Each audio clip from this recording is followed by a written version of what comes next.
Em aproximadamente 1300 a.C., os príncipes de Troia, Heitor e Paris, viajaram pelo mar Egeu com suas tropas até a cidade de Esparta, na Grécia, com o principal objetivo de concretizar um acordo de paz entre as duas cidades.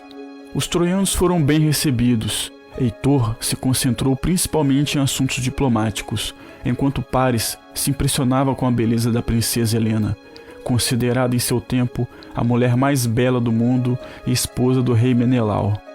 Com os cortejos de Paris, Helena ficou encantada com o príncipe e se encontrou com ele escondida, alertando para uma possível traição dos gregos, que mesmo com acordos de paz, planejavam assassiná-los enquanto dormiam, e assim começar uma guerra com Troia. Ao saber desse plano, Paris contou para seu irmão, e Heitor persuadiu os gregos, decidindo partir antes do anoitecer. Porém, Paris, apaixonado por Helena, a leva escondida no barco na volta para Troia, deixando Menelau furioso. Agamenon, irmão de Menelau e rei da Grécia, aproveita o rapto de Helena e finalmente declara guerra a Troia. Agamenon reuniu vários reis e os melhores guerreiros da Grécia na investida contra os troianos. A expedição contava com Ulisses, um formidável estrategista e rei da ilha de Ítaca, Ajax o Grande, sem dúvidas o guerreiro mais forte da Grécia, e Diomedes, muito astuto em batalha e príncipe de Argos. Também contava com o mais fabuloso guerreiro de seu tempo. Seu nome era Aquiles. Ele tinha o seu próprio exército. Poucos homens, porém leais e ótimos guerreiros, eram chamados de Mirmidões. Os gregos reuniram uma grande frota de barcos, viajaram pelo mar Egeu e chegaram até a costa de Troia. Foram recebidos com muita hostilidade pela guarda troiana, com vários arqueiros e alguns soldados à espera na praia, mas conseguiram êxito e tiveram poucas baixas. Montaram um acampamento e começaram a planejar como seria a tomada de Troia. Eles sabiam que invadir Troia não seria nada fácil. A cidade era toda cercada por muros que poderiam chegar a 7 metros de altura e 12 metros de fundação, além de possuir várias torres de vigilância em volta da cidade. Aquiles e seus guerreiros realizaram várias incursões nas cidades vizinhas e foram tomando uma a uma. Em uma dessas incursões, Aquiles profanou o templo de Apolo, matando vários sacerdotes. Ele também raptou 2 jovens sacerdotisas do templo, chamadas Criseis e Briseis. Aquiles ficou com Briseis e ofereceu Criseis a Agamenon. No entanto, Agamenon reivindicou Briseis, fazendo com que Aquiles se sentisse desonrado diante de seus compatriotas. Aquiles, então, se retirou da guerra e levou seus homens com ele em forma de protesto. Os gregos se enfraqueceram sem o seu herói, e os troianos começaram a ter sucesso na guerra, ganhando terreno e reprimindo vários ataques gregos, chegando a atacar próximo ao assento grego e quase queimando parte da frota de sua navegação. Então Patroclo, grande amigo de Aquiles, tentou persuadi-lo para voltar à guerra, mas Aquiles era tão orgulhoso, só voltaria se Agamenon devolvesse Briseis a ele. Porém, Aquiles dispôs de seus homens para o comando de Patroclo e também dispôs a sua armadura como uma forma de proteção com seu amigo. No entanto, Aquiles orientou Patroclo a apenas reprimir os troianos e não persegui-los. Patroclo vestiu sua armadura e foi à guerra comandando os Mirmidões.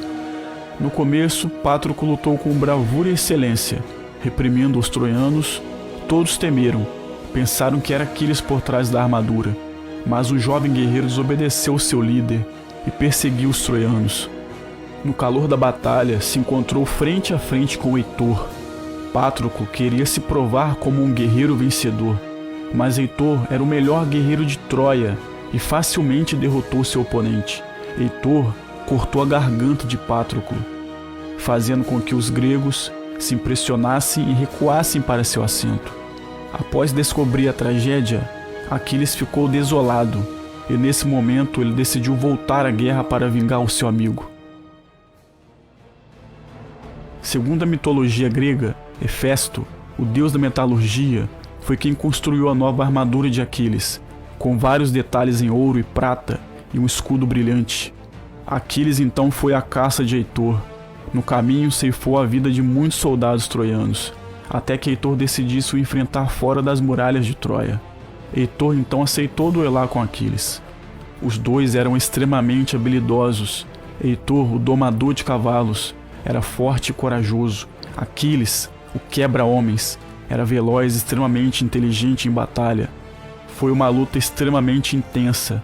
Os dois ficaram completamente exaustos, quando Aquiles, com um golpe de sua lança quebrada, perfurou o tórax de Heitor e então consagrou o vencedor do duelo. E ainda levou o corpo de Heitor preso pelos pés em sua carruagem e o arrastou em volta da muralha, passeando até o assento grego, a fim de mostrar que Heitor caiu para o verdadeiro herói. Depois de alguns dias, Príamo, rei de Troia e pai de Heitor, partiu ao cair da noite em direção ao assento grego. Ninguém o viu, e ele conseguiu entrar na tenda de Aquiles com a única intenção de recuperar o corpo de seu filho. Depois de uma longa conversa cordial, Aquiles se comoveu e deixou Príamo levar o corpo de Heitor para a realização de um funeral digno. Algum tempo depois, Aquiles conheceu uma troiana chamada Polixena, se apaixonou por ela e decidiu se casar. A cerimônia de casamento estava sendo feita no templo de Apolo, quando Paris, escondido num arbusto e querendo vingar o seu irmão, armou seu arco com uma flecha envenenada e disparou. A flecha perfurou o calcanhar de Aquiles e matou o principal guerreiro dos gregos. Na mitologia fala que o próprio Apolo direcionou a flecha no calcanhar de Aquiles, já que era o único ponto vulnerável em seu corpo, e isso foi uma resposta à profanação de seu templo no começo da guerra. Após a morte de Aquiles, os gregos perderam a esperança de ganhar a guerra, que já durava longos 10 anos, e durante esse tempo tiveram muitas baixas. Foi então que Ulisses teve um plano extraordinário: a construção do cavalo de Troia. Os gregos construíram um cavalo gigante, oco feito de madeira, deixaram na praia e esconderam suas embarcações.